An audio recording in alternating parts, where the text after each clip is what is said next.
Hey there, and welcome. So, you're learning Finnish. That's awesome.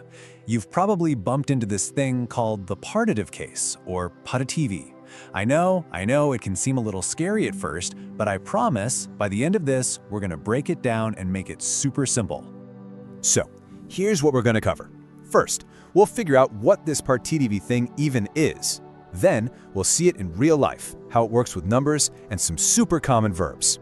We'll even touch on how Finns really talk, and then we'll wrap up with your first steps. Don't worry, we'll take it one step at a time. All right, ready? Let's dive right into our first section. What in the world is the Finnish partitive?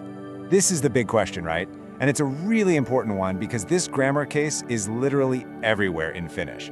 Once you get this, so much of the language will start to make sense. Okay, at its heart, it's actually pretty simple. The partitive is all about parts of a whole. If you remember one thing from this whole lesson, let it be this: some. It's not the whole cake, it's some cake.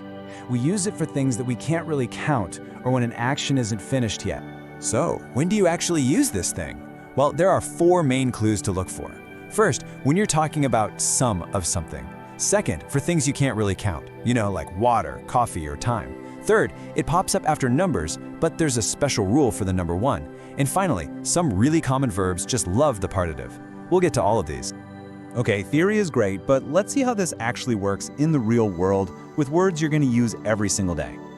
Let's start with the super common word, water. Now, the basic dictionary form is vesi, but when you're talking about drinking it, the word magically changes to vettä. That change from vesi to vettä, that's the partitive case doing its job. And here it is in a sentence. When you say minä juon vettä, you're not saying you're drinking all the water on the planet or even a specific bottle of water. You're just drinking some water. It's an undefined amount, so we have to use the partitive form, vettä. See? Now, what's really cool is that this exact same idea applies to another word you'll use constantly, food. The base form is ruoka, but when we're talking about eating some food, it becomes ruoka. It's the same deal as the water. Minä syön ruokaa means I eat some food. The action is happening right now, it's not finished, and you're eating an unspecified amount. This whole ongoing action thing is a huge clue for when to use the partitive. All right, let's look at another classic uncountable thing, time. You can't hold it, you can't count it. In Finnish, the base form is aika, but when you have an unknown amount of it, it becomes aikaa. This is a huge one. You will hear this phrase all the time. Minulla on aikaa. It means I have some time. You're not saying how much time, just that you have some available. It's the perfect way to tell someone you're free or not in a hurry. You're doing great. We've tackled those uncountable things. Now let's add another piece to the puzzle, numbers. And good news, this part has a really simple rule. And here is the golden rule, you guys. It's so simple. The number 1, yksi, is special. It gets the plain, normal word after it, yksi omena. But any other number, 2, 3, 100, a million, it doesn't matter, they all need the partitive form. So it becomes kaksi omenaa. So let's imagine you're at the supermarket.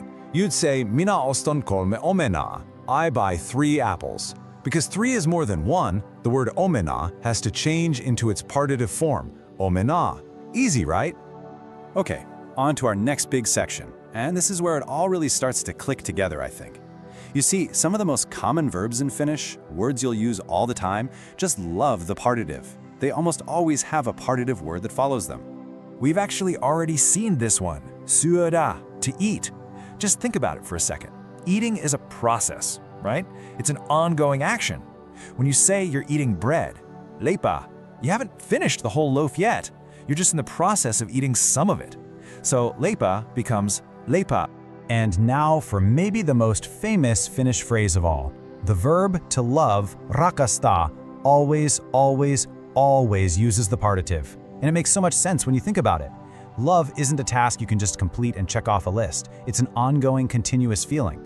That's why I love you is minä rakastan sinua. Sinua is the partitive form of you. Okay, so we've learned all these correct textbook sentences. But how do people actually say them on the streets in Finland? Let's talk for a second about spoken Finnish, which is called puhekieli.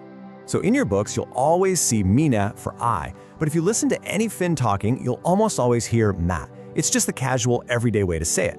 But here's the good news. The partitive part, vettä, stays exactly the same. So minä juon vettä just becomes mä juon vettä. It's a small change that will help you sound way more natural. Wow, we have covered so much ground. Before we finish up, let's just go over a few simple, encouraging tips to keep in your back pocket as you start practicing. So to wrap it all up, first, if you're ever feeling stuck, just think of the word some. That one little word is your key. Try not to translate word for word from English. Instead, think about the Finnish idea like an action that's still going. Remember those uncountable things like coffee, money, and time? They're your classic partitive friends. And listen, the most important tip of all, it is totally okay to make mistakes. Seriously, that's the only way you're going to learn. If this video helped you, please like the video and subscribe to the channel for more easy Finnish lessons. See you in the next video.